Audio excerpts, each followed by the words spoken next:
May I have this down? And here are the slides. And where are the virtual slides? I have to open the virtual slides as well. Here they are, slide viewer. And we'll look for male genital system. Where are we? Here it is. And here are the slides. Okay. So, that's right. We'll start. Now, we'll have the macroscopic images first. Now, what we see here is, it's not such a good influence for you that you sit here. Not such a good influence. But you try to make it the other way around. Then I trust you. Okay. So,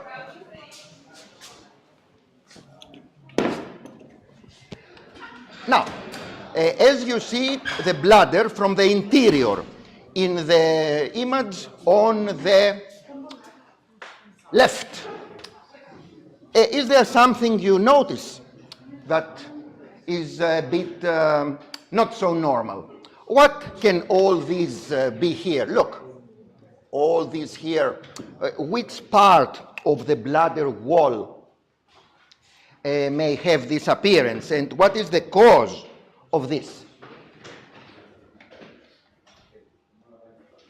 What do you think? The bladder wall consists of the mucosa, where we have the stratified urothelium, then we have the lamina propria, then we have the detrusor muscle, smooth muscle, and then we have the paravesicular tissues. So, which of these components of the bladder wall may become thus hypertrophic, so it is apparent macroscopically, as in these two specimens, because there is some sort of an obstacle close the urethra, and of course you understand that the most common obstacle is not a congenital type of stenosis or obstruction in a middle-aged to man or about in the third age. What is this that causes the obstruction of the urethra? So the patient cannot start easily the urination, and he cannot stop the urination, and there is some sort of feeling that he wants to go to urine more frequently, and when he finishes urination, he feels that there is a remaining urine in the bladder. That means he was not able to empty the bladder properly. So, which is this organ that causes this form of obstruction in the beginning of the urethra? Because this, the urethra passes through the transitional zone of this organ. So, the wall of the bladder, a part of it is so much hypertrophied that we can see it macroscopically. Yes. The prostate is the responsible, the hyperplasia of the prostate is the responsible factor causing this. And which the muscular, yeah, the detrusor muscle, because it is too much stressed, so the smooth muscle cells become hypertrophic, and we can see them macroscopically. Look, here is the hyperplastic prostate, and here we see the hypertrophic bundles of smooth muscle of the detrusor muscle. And if there is a significant amount of urine in stasis within the cavity of the bladder, what risk is there for this patient? What risk? What can happen if the remaining urine in the bladder is of a considerable amount? Yeah. It's an environment favorable for infection. For infection, so there will be infection, mainly Escherichia coli, bacterial infections, and other causative microorganisms. And what danger is furthermore? The? Yes, it's pyelonephritis, because if the amount of the urine staying in the bladder increases, then we have some sort of reflux, and both ureters are dilated. The same applies to the renal pelvises of both kidneys.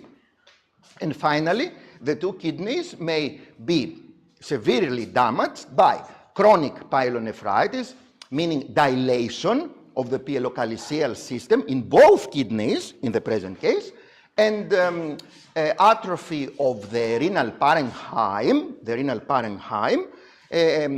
hydronephrosis, as in hydronephrosis. So there is a considerable risk that it is absolutely necessary that the hyperplasia of the prostate gland must be treated first by medication, and finasteride is the more commonly used drug. But if it does not work well, then the patient may have a surgery, never a radical prostatectomy, because radical prostatectomy is the surgical procedure for prostate cancer, not hypertrophy, not hyperplasia of the prostate. So you can either go through the bladder and remove all this transitional zone of the gland which compresses the urethra, or go through the urethra and cut this part of the hypertrophic gland, and you'll have the specimen of prostate chips. Many small specimens of this hypertrophic prostate parenchyma. So this is how prostate hyperplasia is treated. Now, here we have a specimen of radical prostatectomy, and you see that we have inked the specimens. This surgical procedure, radical prostatectomy, is done only for cancer. Only for cancer. We have the radical excision of the prostate gland. And when is the patient treated with radical prostatectomy? The cancer should be confined within the parenchyma of the prostate gland, meaning no lymph node, no lymphadenopathy in regional lymph nodes in the pelvis, and no bone metastasis, because this cancer more commonly metastasizes hematogenously to the vertebrae or the bones of the pelvis. So, before performing the radical prostatectomy, you have to check whether there are no metastatic deposits. If the carcinoma is confined within the gland, there is an indication of radical prostatectomy, which is not such an uneventful procedure, because after there will be some degree of incontinence. If you leave urine without wanting to, that's called incontinence. And furthermore, the surgeon, the urologist, must take care not to cut the neurovascular bundles passing by the gland, because in if this is not meticulously taken care, if he does not take care, then the patient will have erectile dysfunction. Okay? So, in order to perform radical prostatectomy, as we see the specimen here on the right, the disease must be confined within the gland, and there will be no metastatic spread by imaging procedures. Yes? So is the whole gland excised or only The whole. part? Radical prostatectomy, not part. No, it's the whole gland, and including the seminal vesicles we have to study, and including the periprostate adipose tissue, where there is some. All of this is excited. However, there is a possibility that we diagnose prostate cancer and surgery is not performed, especially in an old patient which may have severe respiratory problems, severe heart problems. And in this case, you do not want to stress the patient too much by the surgical procedure, and you just keep him in a quite active follow-up. This is the case where the prostate carcinoma consists solely of Gleason pattern 3, a pattern which is not associated with metastatic spread, because the Gleason patterns, Gleason is the grading system of prostate cancer.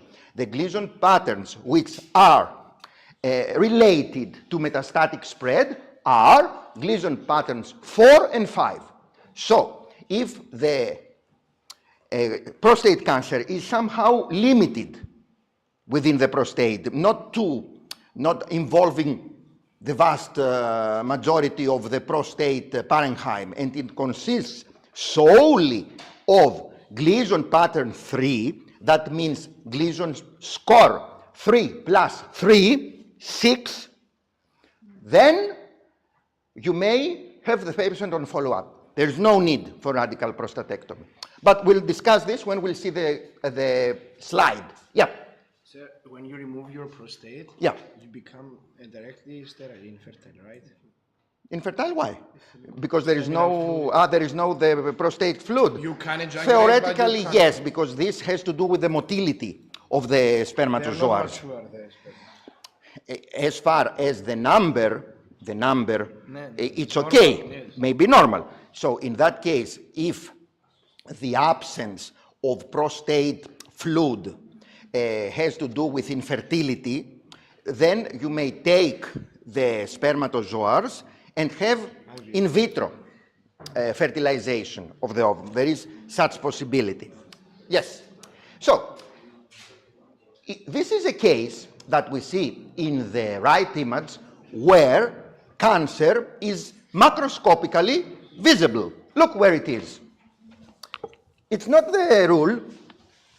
Look, this is the cancer. This whitish tissue is cancer. And there are some dispersed foci of cancer here within the parenchyma.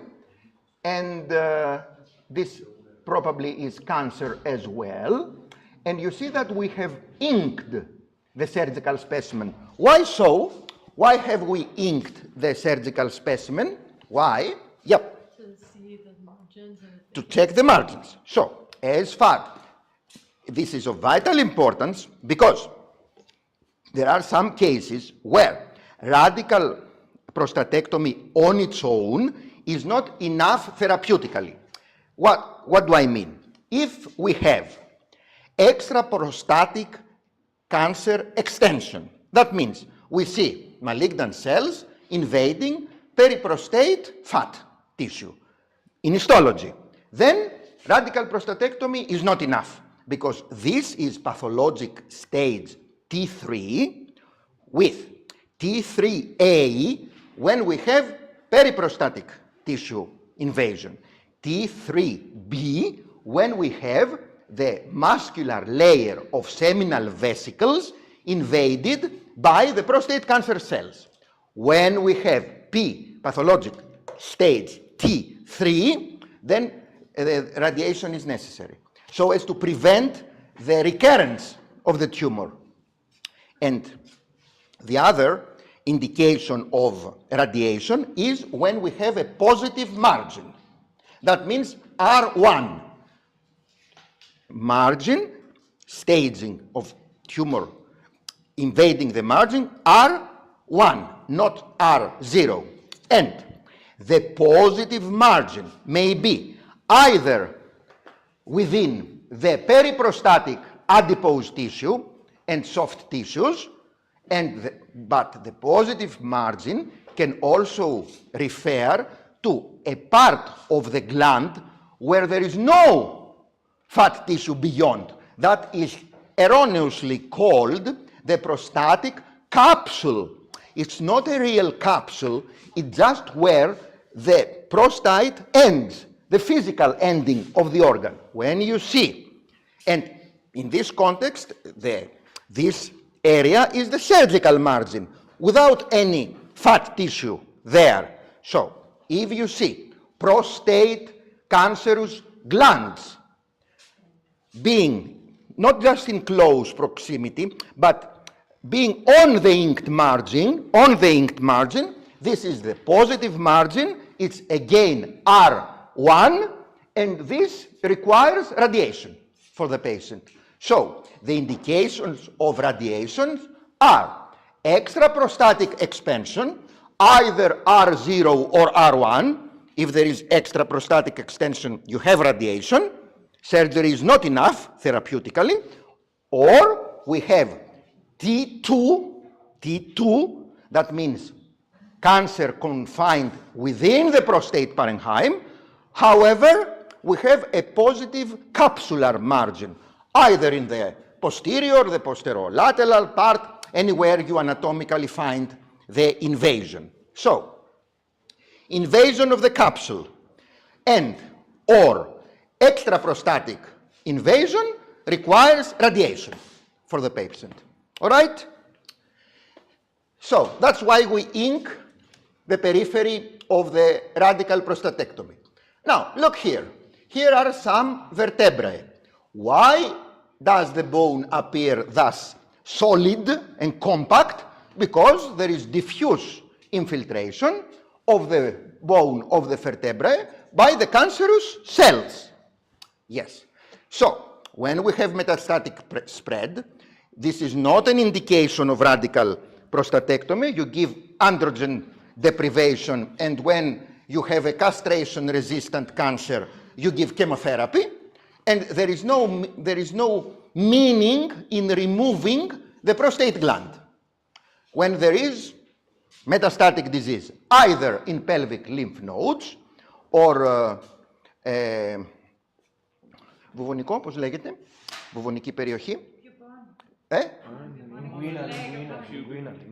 Inguinal lymph nodes, that's right, or bone metastasis, hematogenous spread, that means terminal disease of cancer.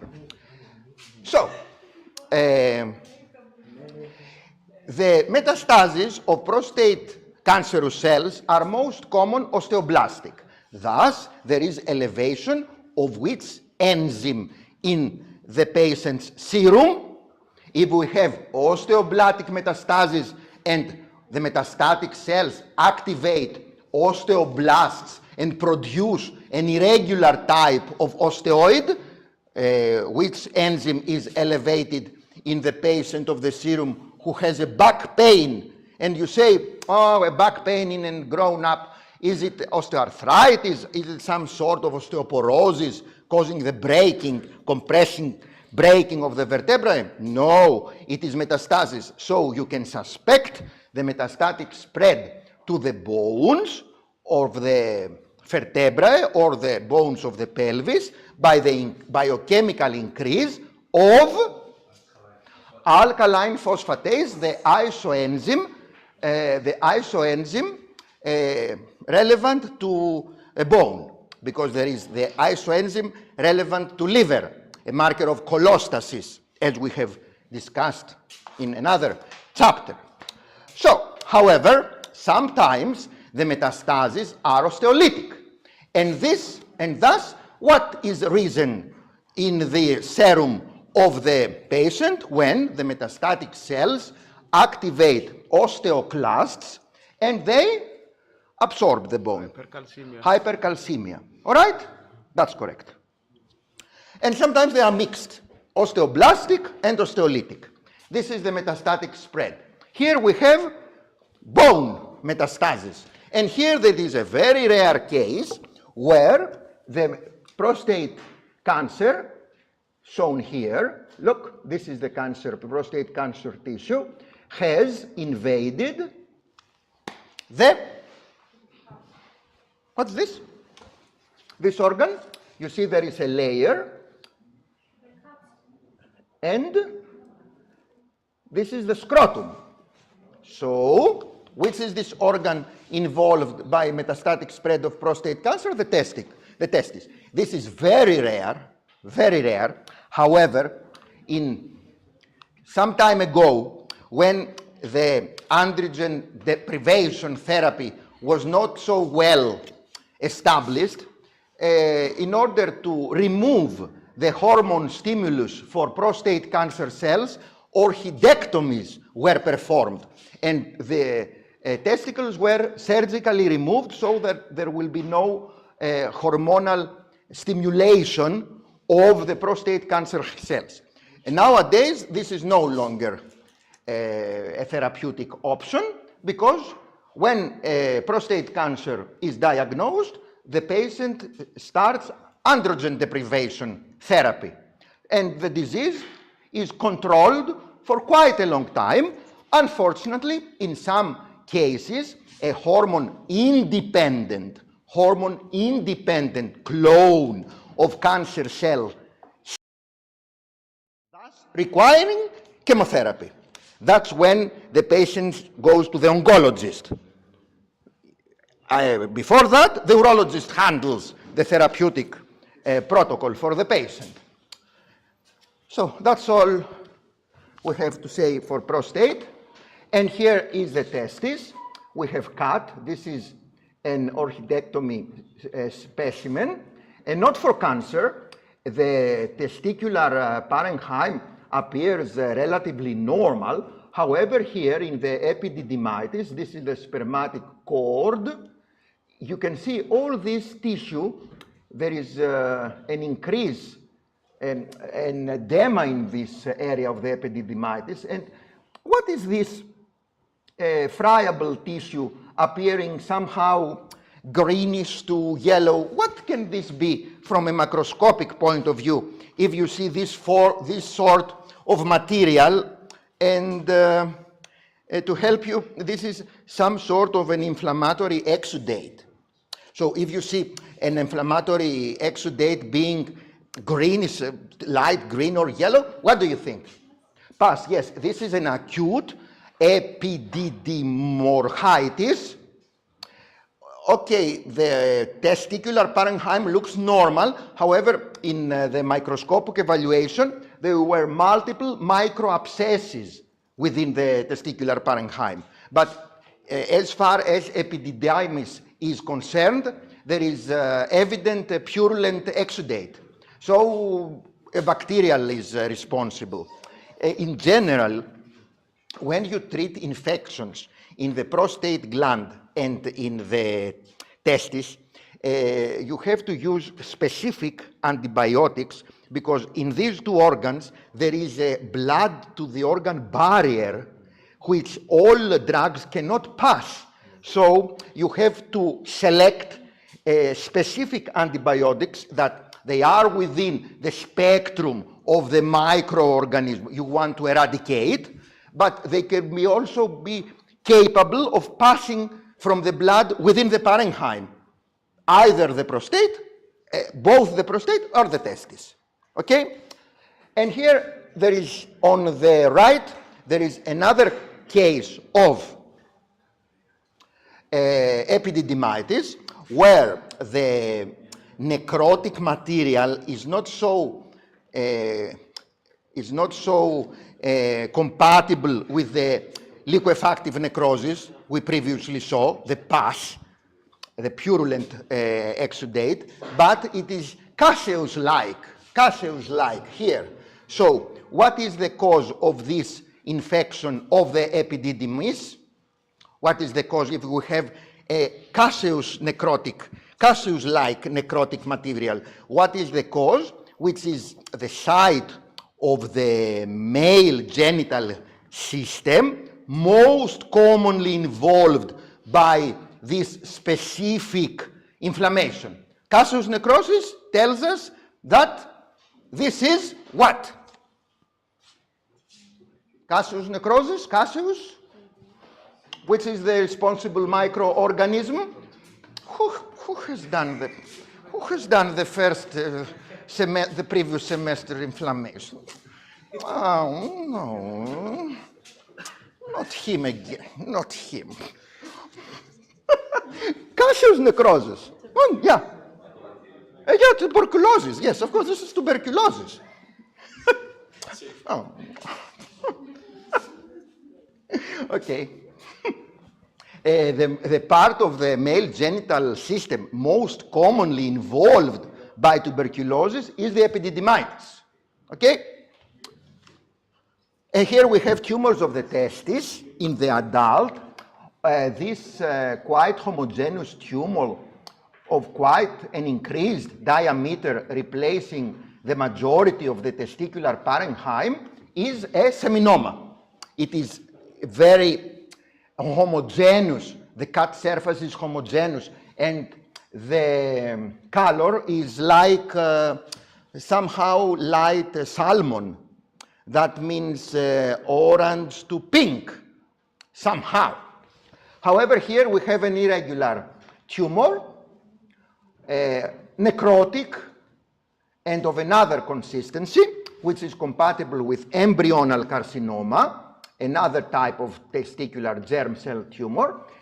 This cystic one is compatible with some sort of mature teratoma, and for staging procedures, this whitish ending of the testicular parenchyma is called, oh no, tunica, that the one that is in direct proximity with the testicular parenchyma is called albuginea. All right. After tunica albuginea, we have the two layers of tunica vaginalis. That means the visceral layer in proximity with tunica albuginea and the parietal layer in proximity to the scrotum. Okay? So when we have a tumor, we have to check either the tunica albuginea or the visceral layer of tunica vaginalis. Vaginalis είναι ο ελιτροειδής. Ελιτροειδής χιτώνας. Vaginalis. The tunica vaginalis, whether there is tumor spread in this procedure, because in these structures, because this signifies an increased stage, an increased pathologic stage. So, from macroscopy, when we have such a predominantly cystic lesion, this is compatible with a mature teratoma, being composed of cysts. However, it is malignant, as we'll stress afterwards. And when we have this totally hemorrhagic tumor with so much hemorrhagic necrosis, this is compatible with the most aggressive form of testicular germ cell tumor, which is and elevates human chorionic gonadotropin levels in the tissue to a great extent, 50,000 unit, 60,000 unit. This highly aggressive testicular tumor is choriocarcinoma. Okay? Choriocarcinoma. However, it is, as most other tumors, are highly responsive, and all these patients, after receiving the proper chemotherapy, which has to do with the histologic identification of the tumor or of the parts of the tumor, because most common in adults, all these tumors are mixed, one type with the other, and he gets the correct chemotherapy, then there is a high incidence of therapy to the patient, not just making the survival period longer. No, therapeutic. It is absolutely therapeutic. But you have to check the tumor thoroughly, correlate the serological findings of mainly two tumor markers, alpha fetoprotein for yolk sac tumor and human chorionic gonadotropin for either choriocarcinoma or single syncytiotrophoblastic cells within other types of germ cell tumors. You check these two markers, you correlate the findings with your histological examination, and you make the proper identification of the tumor. It could be either a pure seminoma or, most commonly, mixed germ cell tumors consisting either of a part of seminoma and non-seminomatous tumors, or they consist of non-seminomatous tumors other than seminoma, mixed. Other types, mixed. And now we're going to see testicular pathology. from our virtual slides, which you can open from your documents. First of all, let's have a look at the testicular tubules. Here. And of course, since histology is very near, we've done histology just 1 year ago, I am sure, we can identify all forms of germ cells starting, look here, we have the basement membrane, not so thickened, I think it's normal. By the way, what are these cells some of which have some pigment in their cytoplasm, and they are not in the spermatic tubules, they are in the interstitium, and they are responsible for testosterone production. What are these cells called? Yeah?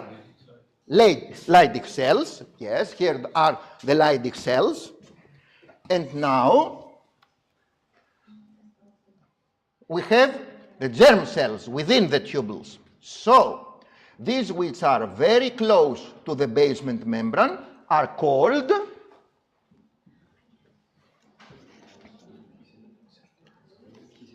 the germ cells. Germ cells. How are they called from histology? Yeah? No, these are cells that are among the germ cells and they send messages for their maturation. How are these ones which are very close to the basement membrane, the first layer in the spermatic, in the testicular tubule? Yeah, well, no, I don't want here. I want here. Yes, here we are. So, okay. I'm a bit tired. Okay. Yes, that's the one from the denticals. Yeah, I know. But I think it's expensive. That's right. You don't leave me just to have a chat. You want the lesson? No, you want the lesson. I just want to make a break and have a chat with somebody. No, you have to do the lesson. Oh, so eager to learn. I see. Yes, these are the spermatogonia. Okay, right. Then we have the spermatocytes. Here they are. Look. The spermatocytes. Please don't ask me where the first and the second meiotic division occur. Please don't ask me. I'm not sure I can tell that correctly. You read it from the PowerPoint. The PowerPoint where yes, okay. So these are spermatocytes and these are the spermatids. When the spermatids are round in shape, these are the immature spermatids. This is no sign of active maturation of the germ cells. However, when you see some spermatids elongated, like this one, not this one, this is immature spermatid. When you see this one elongated, which looks like, what happened? Which looks like the spermatozoa, these are mature spermatids, the elongated ones. And this is a sign that spermatogenesis is active. So, in order to define a testicular tubule that has active spermatogenesis, we must be able, of course, to see spermatozoars, but this is not so common because they leave the testicular tubule. You have to see these mature spermatids.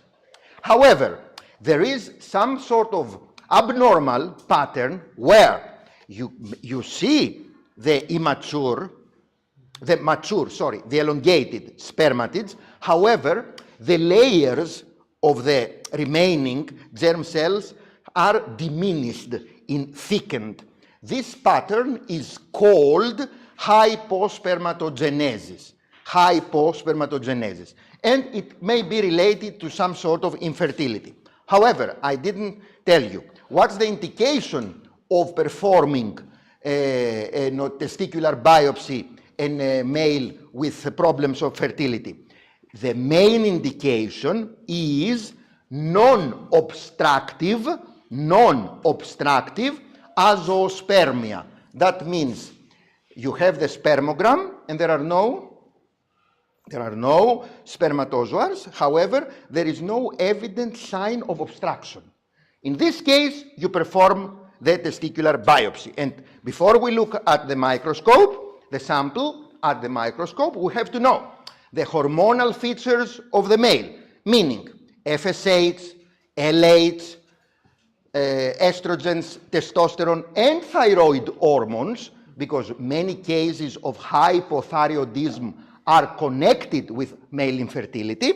We'll have to know if there are any karyotypic abnormalities for the patient, and if he has received chemotherapy, because chemotherapeutic cytotoxic chemotherapy, the classic one, the old one, affects rapidly proliferating cells, such as the hair follicles, the cells of the gut, of the stomach, and causes vomiting, and the germ cells. So they may be destroyed by chemotherapy. So you have to have all these clinical information. Yes, please. Can you show again where the spermatocyte is?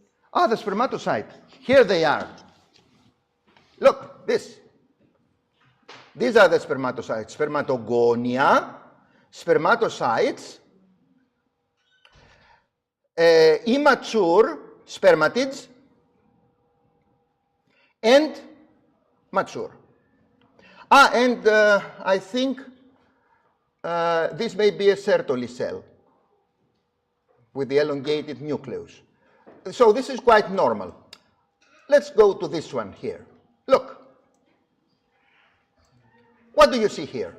Yes, please. I want to ask, in the case of cystic fibrosis, Cystic fibrosis, the disease, the congenital, the inherited disease. Yeah.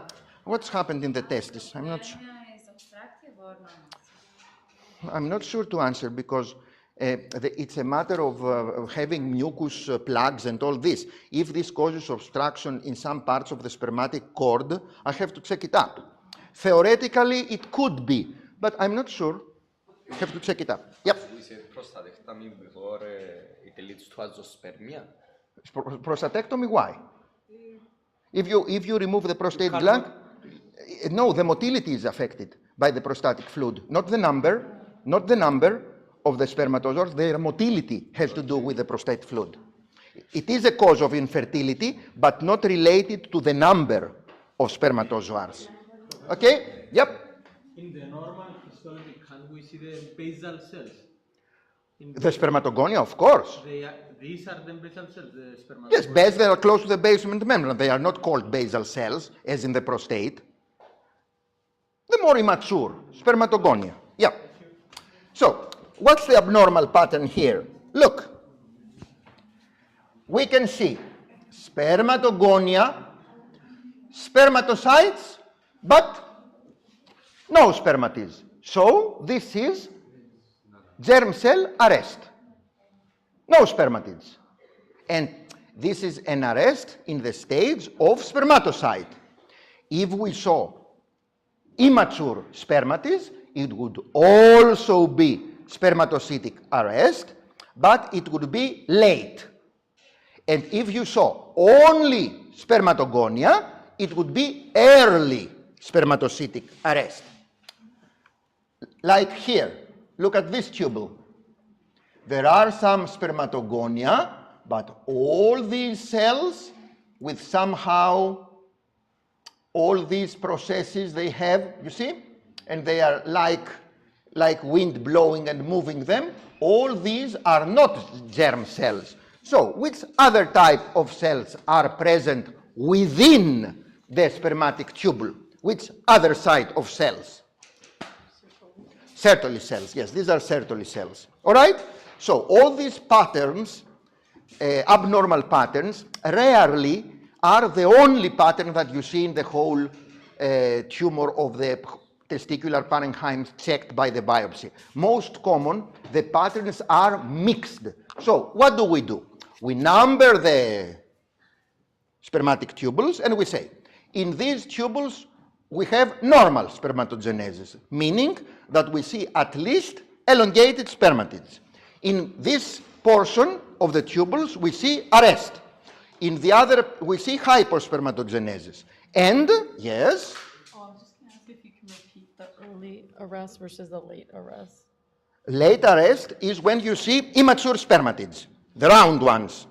The round ones. Okay? This is late arrest. Early arrest is when you see spermatogonia only.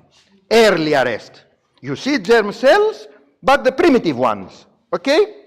And I want you to tell me, I'll show you a case where a pattern has to do with all the tubules. And in this case, you can use it as a conclusion. Here, in this pattern, you have some sort of germ cell aplasia. That means there are no germ cells. And the only cells you can identify in the spermatic tubules are Sertoli cells. So this is the Sertoli cell syndrome only.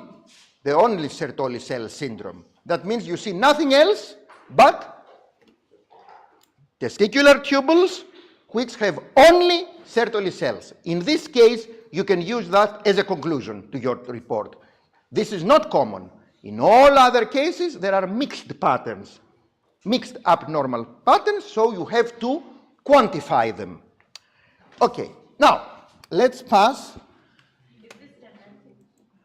No, it's most common after chemotherapy for leukemia, and sometimes it can be reversible, but I'm not so sure when. Let's see one type of tumor that can appear as pure in adults. This is the tumor, germ cells tumor. You see, this is the ductals of the epididymitis, and this is the tumor cells. You see that they have clear cytoplasm, because there is glycogen in the cytoplasm, and this gives them the clear appearance. So since they have glycogen in their cytoplasm, which histochemical stain is expected to be positive and stains glycogen, which is this stain that stains glycogen. And we don't give it on its own because it also stains neutral mucin. So you give that stain on its own, that stains glycogen, and then you have a treatment with diastase because the glycogen is not resistant to diastase. So if it is glycogen, it is only positive in the first stain and not the one after diastase digestion. Which is this stain? Yeah. PAS, yes, periodic acid Sif, yes. So seminomatous cells are PAS positive, but PAS diastase negative, okay? And an immunohistochemical marker for them is SEKIT, CD117.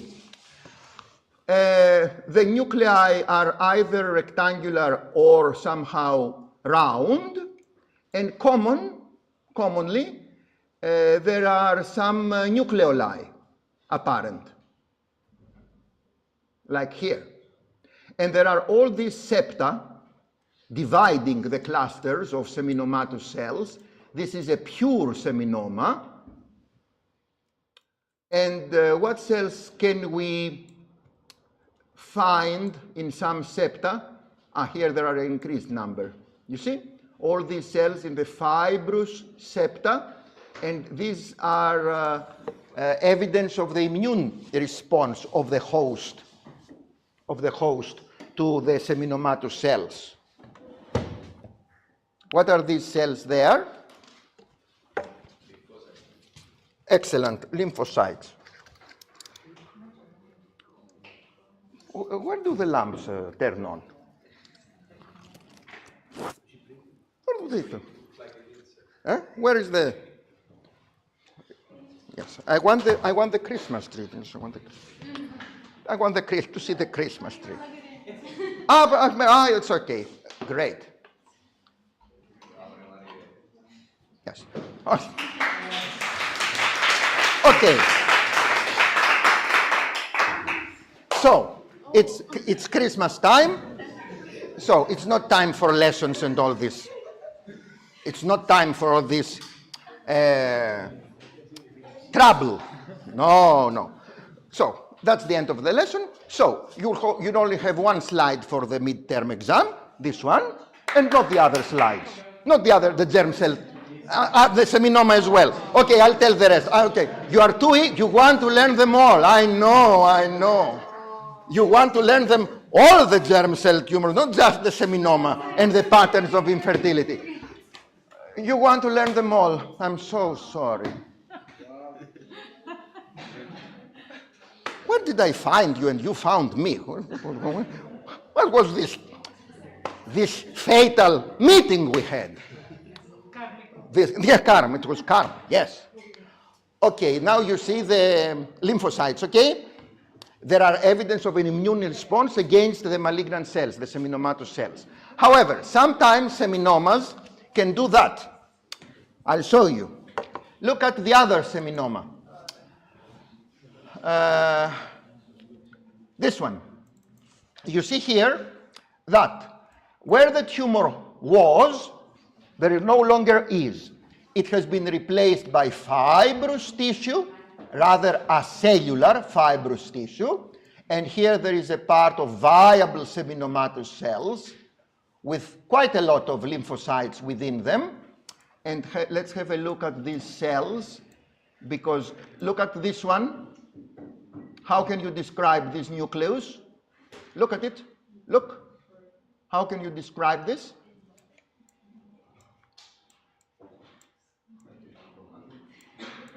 I'm looking for another. You see the nucleoli quite prominent here.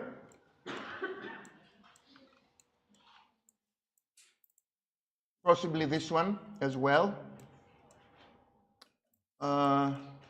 If you see many nuclei like this, it is a sign of atypia, and you should mention it in your report. Look. Look at this nucleus of the seminomatous cell by comparison to this one. What is this? If you see, and you count them. You count how many of these are. And if there are too many, you will have a note in the report that this seminoma has increased cells like this. So what can that be? And it is a marker of atypia. That means it could be biologically more aggressive than usual seminomas. What are these cells?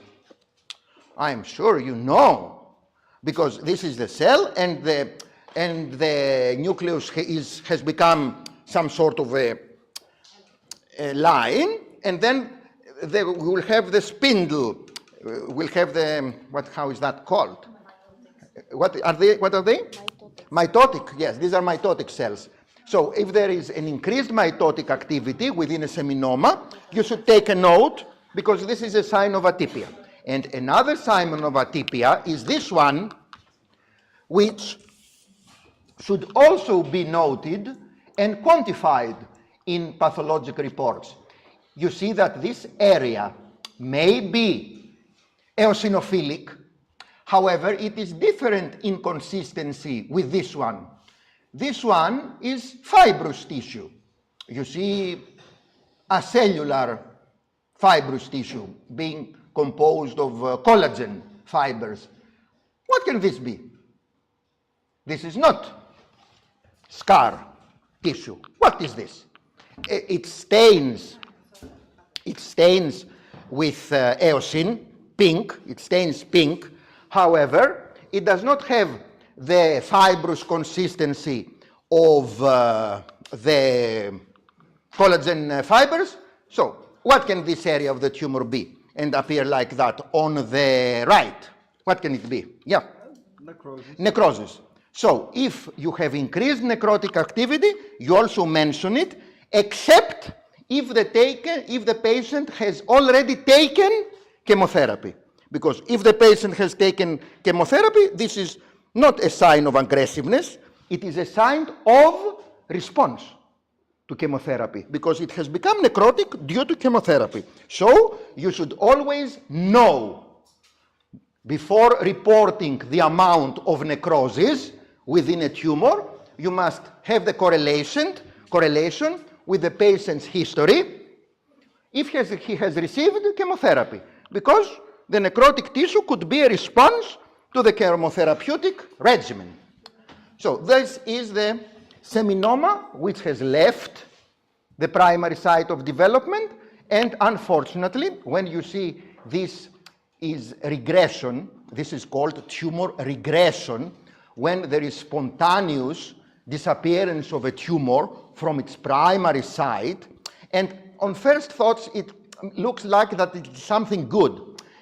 Frequently it is not so good, because if you see a recurrence, a spontaneous recurrence of a tumor, a spontaneous recurrence, it means many times that the tumor has already gone somewhere else, that has already metastasized. So it is rather an ominous histological finding. And I am sure, since from the last semester you have deepened your knowledge in all chapters of pathology of the last semester in which we had dermatopathology, which malignant skin tumor also shows frequently this phenomenon, regression phenomenon, either partial, as in the present case, where you can see some viable seminomatous cells, or complete regression. That means that where the tumor had developed, only a scar remains, complete regression, which skin malignant tumor also can show this phenomenon rather often. Which one? Because you remember that because you have a deep knowledge of skin pathology. So you remember the tumor. If you don't remember it, no problem. I'll say it and you'll learn it now. It's, somebody knows? Yep. Which carcinoma? Basal cell. No, I'm not that one. Yep. Melanoma. It can show regression. Okay? So are you free next term in May? Are you free? You have the class. Yes, because I'm so bored. I'm bored in teaching. So you'll start. No, you start the time. Why? You know so much. But it's not enough to know. That's the problem. It's not enough to know. You have to give the knowledge. You know, of course, you know. Yes, you are a doctor, you know things. Yeah, okay. You are a good doctor for your profession. That's totally different, a totally different capability from teaching. It has nothing to do. It has nothing to do with teaching. Being a good doctor is a prerequisite for teaching. Yes, it's a prerequisite. If you're not a good doctor, you cannot teach. Normally, but it's not enough. Sorry, not enough. And it's not a matter of motivation and money and all this. Has nothing to do. As you know, I exercise medicine as a hobby. No. I'm rich. No. I'm too rich. I have the hobby and come here every day. Okay. Yeah, please. Yeah. Why do we have the cholesterol clefts? Why that's a phenomenon of the degenerative change, and we have deposition of cholesterol clefts in areas of necrosis. It appears sometimes. Yeah. So that was the partial regression of this seminoma. Partial regression. Why? Because here there are viable seminomatous cells. Next. This type of tumor, which is pure only in young male infants. In the adults, it is always malignant despite its maturity. Look, what is this tissue consisting of the tumor? It is quite mature and it looks like a somatic tissue. That somatic means in other parts of the body other than the testicle, where you have this tissue. How do you identify this tissue here? How do you identify this tissue? Yes, please. It's keratin, so it's squamous epithelium. So this is a teratoma, a tumor that consists of structures for all blastic layers. That means covering epithelium, stratified epithelium, are from the ectoderm. Other mesenchymal tissues, including cartilage, adipose tissue, are from the mesoderm. And some columnar epithelium derive from the endoderm. And this applies to the vessels as well, if I am correct on this embryologic origin of tissues. So here you have mature epithelium. However, in the adult, in all testicular germ cells tumors, apart from spermatocytic tumor, which appears quite benign, in a benign way, all other germ cell tumors, mixed frequently, such as teratoma, embryonal carcinoma, yolk sac tumor, choriocarcinoma, and seminoma, they pass from a stage where malignancy is supported no matter where the other transition of the tumor may be. So, which is this lesion, which is the precursor lesion of a malignant germ cell tumor, and here it is evident in all these adjacent, tumor-adjacent spermatic tubules, and they look, the malignant cells have not replaced the whole germ cells. You see, there are some germ cells here, probably spermatocytes. However, these are seminoma cells, which, however, have not replaced the germ cells in total. So this is called in situ germ cell neoplasia. So any tumor that has this as a precursor lesion, as well as isochromosome I12p, is always malignant and has metastatic potential, no matter how benign it may appear from microscopy. So there is no point in diagnosing a mature teratoma. Of course, this particular teratoma has no immature tissues. It is a mature teratoma. However, it is not benign. Why? Because in tumor-adjacent testicular tubules, we see germ cell in situ neoplasia. So this mature teratoma may give metastasis. And what's the clinical significance? These germ cell tumors spread to retroperitoneal lymph nodes. So we have the orchidectomy, we see the components of the tumor, and the patient receives chemotherapy. And sometimes there is partial regression. That means the involved lymph nodes shrink somehow, but they do not come to normal, so they take a biopsy. And in the biopsy, from the retroperitoneal remaining lymphadenopathy, we find this tissue, a mature teratoma, which, as I told you, in the adult, not in the male infants, in the adult, has metastatic potential. Why is it chemoresistant? Why is it chemoresistant? Because it is mature, and chemotherapy cannot destroy these cells. And how will the patient be treated? It is not a matter of changing the chemotherapeutic protocol, because if it was a remaining seminoma, a remaining yolk sac tumor, a remaining embryonal carcinoma, you could change the regimens in the chemotherapy and the patient would respond. In this case, that the remaining tumor in a retroperitoneal lymph node mass is a teratoma, there is no indication of changing the chemotherapy. What is the solution in this case? If the remaining tumor is chemoresistant by definition, what will you do for the patient? What is there for you to do? You have, Yes, you have the removal, the surgical removal, and it's a very difficult procedure because here in the retroperitoneum it's very close to the kidney, and you need a specialized surgeon, a specialized urologist to treat the remaining lymph nodes metastasis. And there is another reason that the remaining teratomatous elements must be removed. There is another reason, because on the background of these elements, somatic malignancy may develop. And what is the somatic malignancy? What is the somatic malignancy developing from this structure? This is squamous epithelium.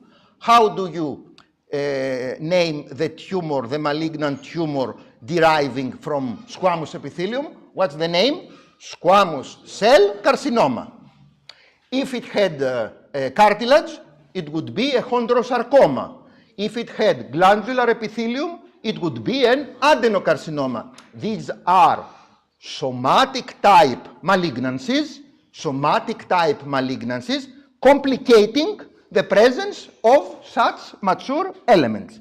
And so, in that case, why is chemotherapy no longer therapeutic? Why?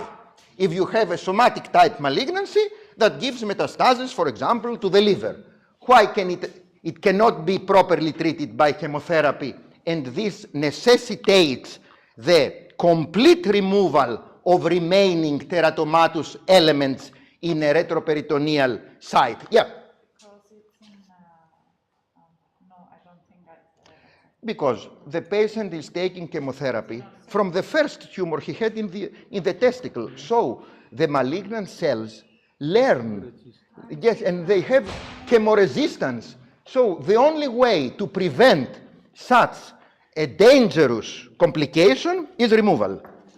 Surgical removal of any remaining mass in retroperitoneal nodes, because always teratoma in the testis of the adult has malignant and metastatic potential, and the possibility that it has somatic transformation to somatic type of malignancy. It's not the same in young infants. Their teratomas are benign. Why? Because they do not pass from the stage of in situ neoplasia of germ cells, as happens here. Next tumor. Let's have a look at this one. What is this? You know it. What is this tumor? The component here. And it causes some sort of granulomatous reaction. Not so prominent as in other cases which the cells may be hidden, the malignant cells, and many lymphocytes. So what is this component of these mixed germ cell tumors? We have already seen it. What is this? Seminoma. So one component is a seminoma. It's not a case of a pure seminoma as previously. Seminomatous cells, yeah. And here we have another component. Look. Some primitive cells compatible with embryonal carcinoma. CD30 immunoreactivity will make the confirmation of the embryonal carcinoma component, and all these vesicle-like structures are another component of the tumor, which raises the levels of alpha fetoprotein in the patient's serum. So, which is this other tumor with this multivesicular pattern and raises alpha fetoprotein? This is yolk sac. This is yolk sac tumor. So, as far as this mixed cell germ cell tumor is concerned, it has a component of seminoma, embryonal carcinoma, and yolk sac. All right?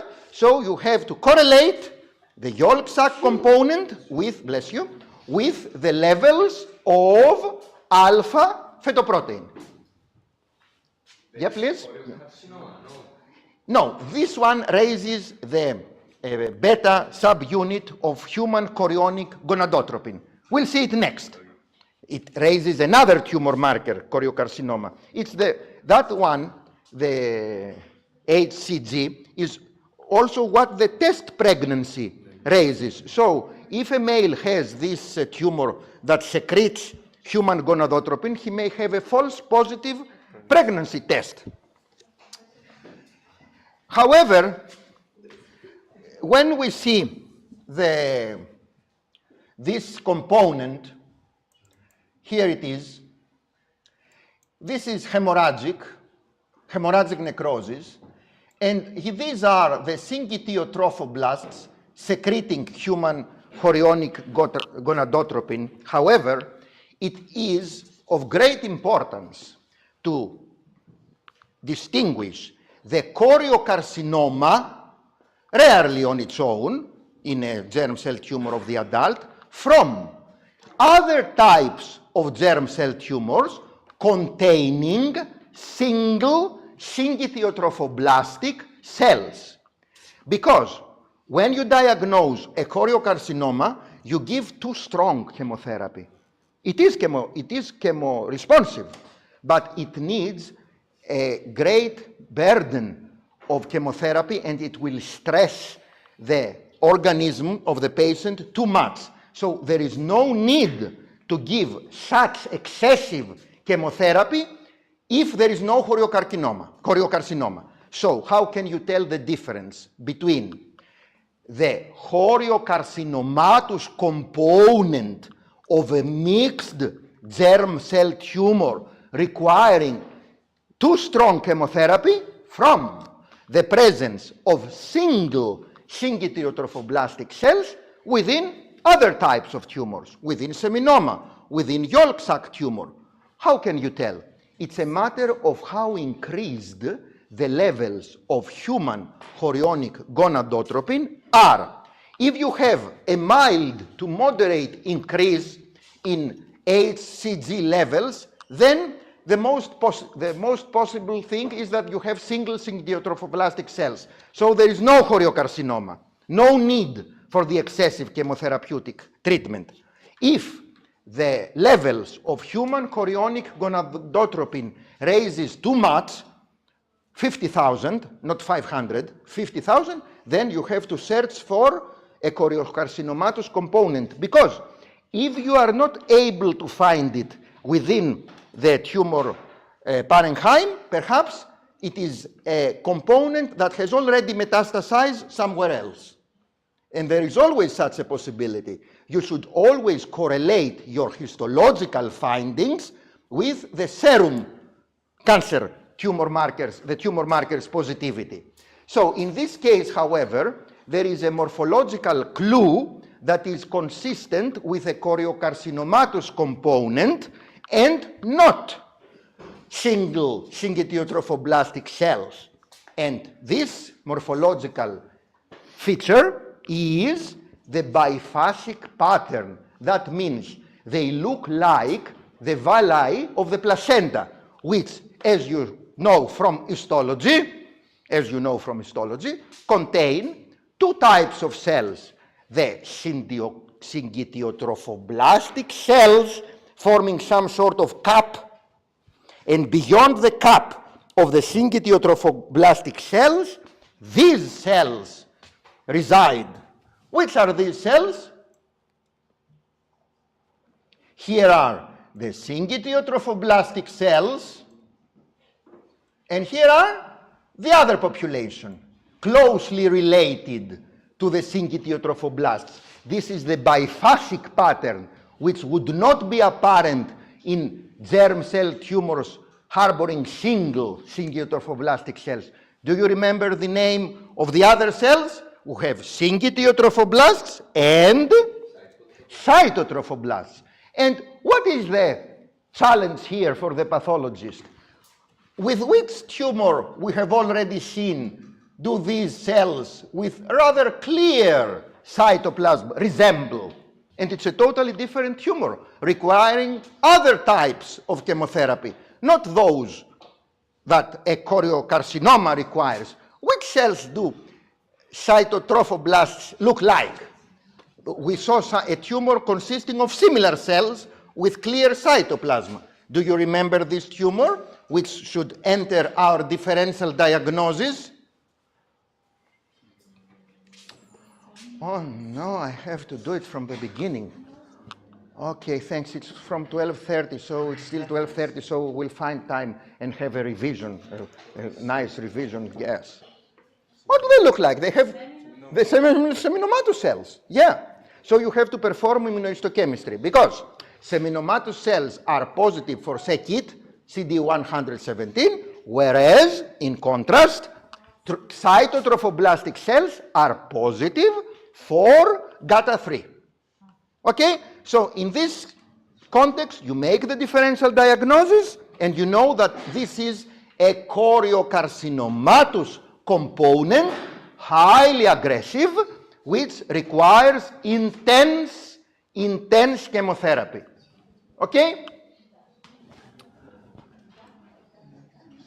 And here I see a mitosis. Okay. No, you shouldn't be tired now. It's okay. No. Look. Prostate gland. What are all these nodules? These are the nodules of benign prostate hyperplasia. These are adenocystic structures forming the nodules. And here these are the adenomatous. Interstitial cells could also make nodules, and they form prior to these ones. So, what did we say that these nodules do? They compress the urethra and cause some irritative and obstructive symptoms. Okay. This is totally benign, so no radical prostatate is done in these cases. These are totally benign glands who have these infoldings, and they are of medium to large size.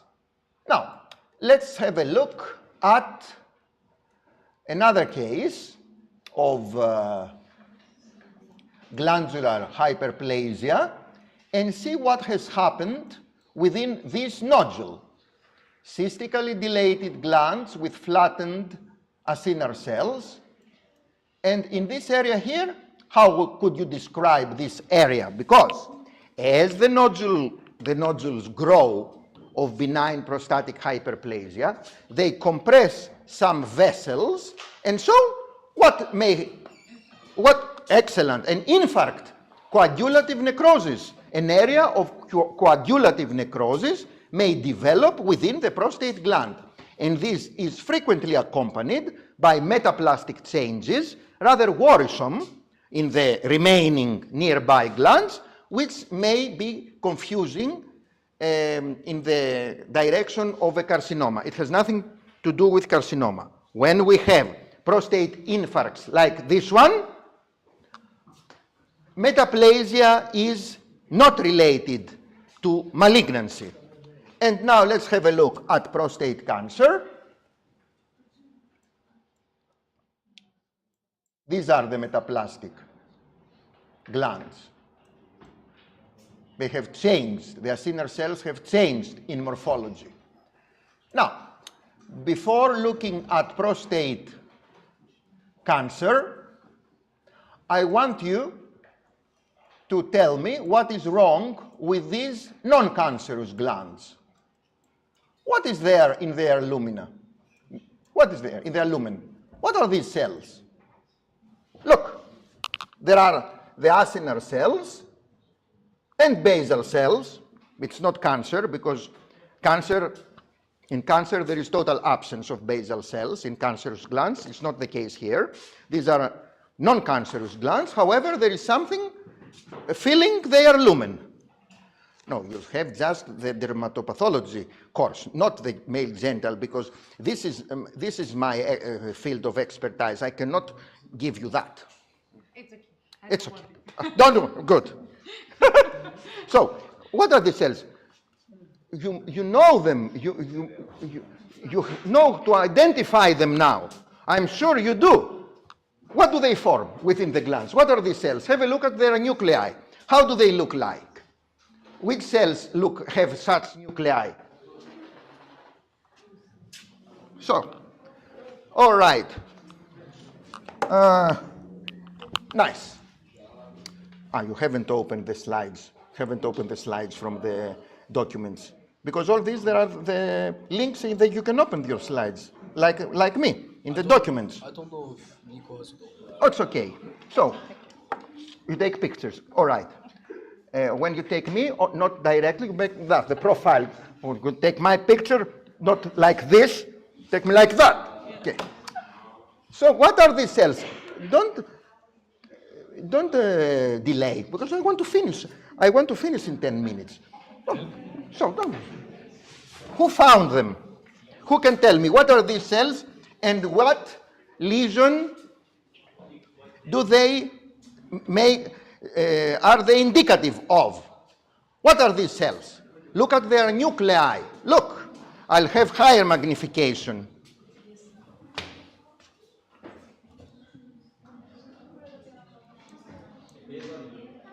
These. Look, what are they?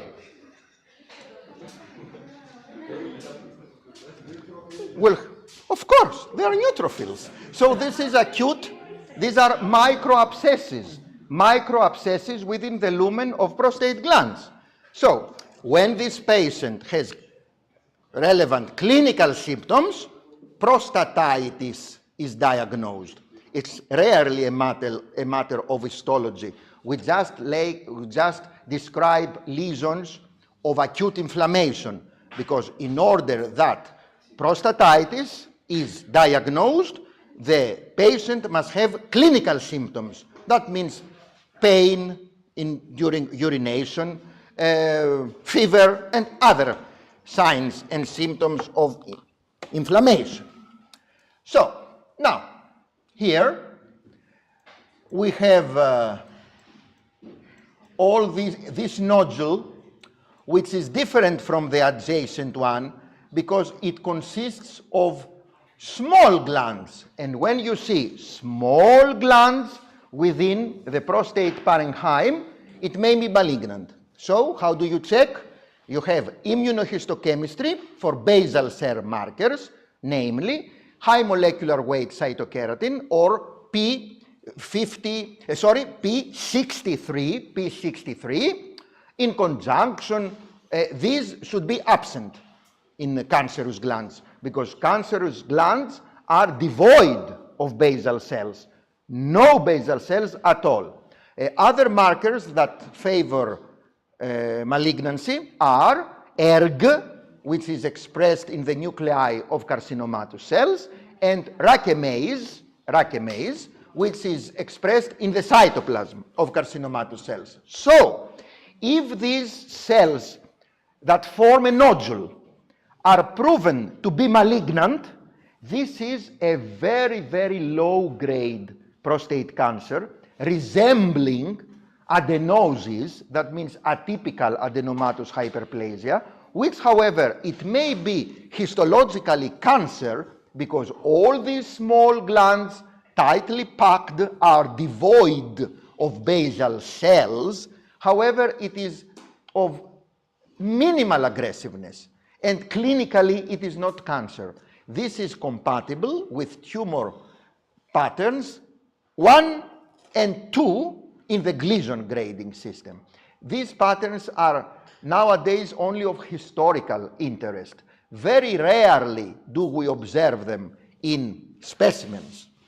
What do we see then? Which is the most common type? This is the most common type of cancer, consisting of these small glands which immunohistochemically are devoid of basal cells and have two other major features of malignancy, being prominent nucleoli, that means nucleoli in the nuclei of acinar cells observed in 100 magnification. That means the 10 focus, the 10 lens. And see how they invade the muscular layers, the fibromuscular stroma. They just come into the bundles of the fibromuscular. You see this one? This part? How it is invaded by malignant glands. However, as they are separate, one from the other, this is Gleason pattern 3, which is of low malignant, low biological aggressiveness, and if the tumor, as I said previously, consists only of this pattern, then you can just have the patient on intense follow-up and not perform radical prostatectomy. You'll just count the PSA values because the common prostate cancer serum marker is prostate-specific antigen, prostatic-specific antigen, PSA. It is not highly specific for cancer. However, it is, if it is risen more than 10, this is an indication of biopsy to see whether there is cancer. And you have the fusion biopsy, which is in combination with ultrasound and MRI. Now, this is the less aggressive type of cancer, which have glands separate one from the other.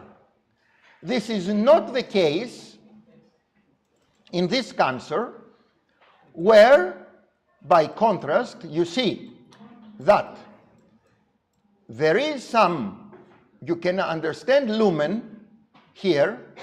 However, in contrast to the adjacent cancerous glands of pattern 3, here, look the difference.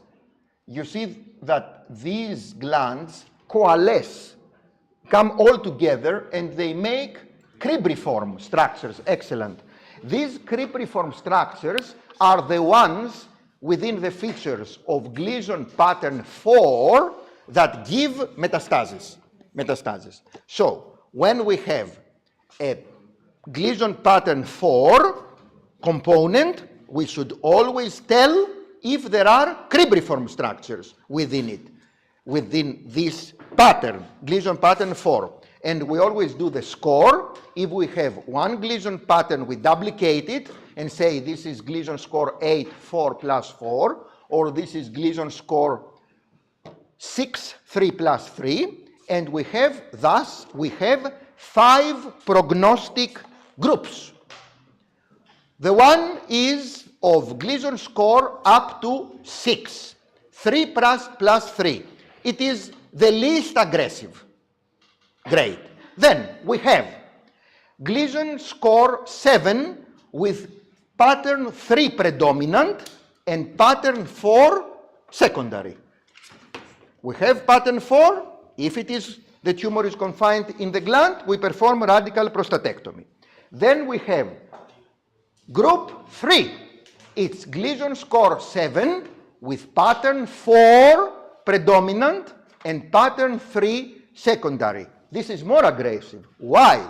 Because the aggressive pattern, that means pattern 4, predominates. Then we have more ominous prognosis with group 4. That means Gleason score 8, 4 plus 4, or 5 plus 3, or 3 plus 5. 5 is the more aggressive of them all. There are single cancer cells or solid formations in Gleason pattern 5 or comedonecrosis. All these signify the more aggressive type, which is Gleason pattern 5. And in these cases, you are not sure that it is from the prostate. You have to check with immunohistochemistry for markers of prostate epithelium differentiated, because it's too differentiated and it may come from another place, another primary, outside the prostate. So, if you have this group, the fourth group, where you have score 8, it is aggressive. And the more aggressive of them all is the fifth group, which has a score of either 9, 4 plus 5, or 5 plus 4, or 10. 5 plus 5. In this case, metastases are the rule. So, from one point of view, there is no need in thinking to remove the prostate. It's not the same as in the testicle. In the testicle, despite the presence of metastasis, you perform orchidectomy because you want to quantify the components of the tumor and manage chemotherapy. In prostate, if it has already spread beyond the prostate, it's no use to remove the gland. You just start from androgen deprivation, and then at some time chemotherapy. And I finish with these lesions here. Look, these are not small glands. These are glands of medium of large size. These with very complex architecture. These with not so complex architectures, both being composed of malignant cells, of atypical cells. However, if you perform basal cell markers immunostaining, there are some basal cells remaining in both these glands. So, what do we have here? The glands with a simple architecture are compatible with high-grade prostate intraepithelial neoplasia. This is the dysplasia in the prostate, the precursor lesion of prostate cancer. High-grade PIN, high-grade prostate intraepithelial neoplasia. These are the glands of high-grade PIN. Atypical cells, but there are some basal cells identified by immunohistochemistry. However, when such complex, architecturally complex structures retain some basal cells, this is not consistent with high-grade PIN because architecture is too complex. In this case, we have intraductal carcinoma of the prostate. And what does this mean most frequently? It means that someplace else there is invasive cancer which has spread intraepithelially and has distended these glands. So this is not a precursor like high-grade PIN. No, this is a late event in prostate carcinogenesis, which tells you, if you diagnose an intraductal carcinoma, it tells you that most probably invasive cancer has someplace else already developed. End of the course now. We finished now. Okay.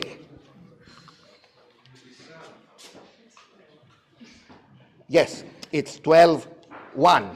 12:01, yes. We had 1 minute more. All right?